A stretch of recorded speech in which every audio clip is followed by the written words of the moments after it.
Alright, my God, my goodness, nandito po si Papa Dar sa Camp Bristoff dito sa Dulag, Leyte. Ayan, resort po ito, my God, my goodness. Meron po sila ditong function event hall. Ayan, oh, di ba? Fully air conditioned po yan. Tapos high ceiling, parang palasyo, my God, my goodness. Kaya ito, makikita po natin ang loob niyan. Pero bago yan, ipasok muna natin ang lechon. My God, my goodness. Ayan, Papa Cholo. Dahan-dahan ng pasok doon ha. My God, my goodness. Para sa mga gustong mag-order. Nag-order po ang Camp Bristoff ng 2 buong lechon baboy. Kaya ano pa inaantay nyo? Mag-order din kayo. Available po ito for any event at saka any occasion ni Papa Dars. My God, my goodness. Ayan.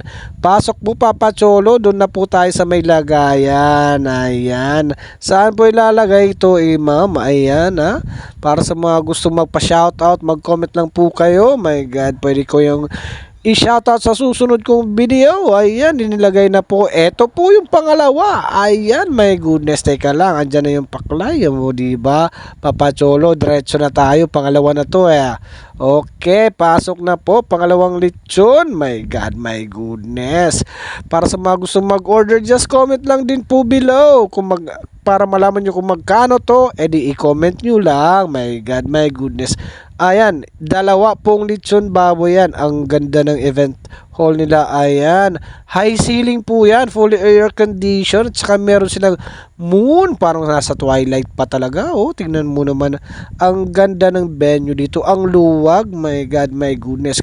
Ayan, pag makita nyo po yan, my God, my goodness, yan po yung pwesto ni Papa Dars. Nandito po yan sa Barangay Santo Niño, Tanawan, Leyte, along the highway, sa tapat lang po ng Rosing Motors, my God, my goodness. Kaya, huwag nyong kakalimutan, follow, like, and share, and subscribe dito lang sa Papa Dars, Lechon, and everything. My God, my goodness.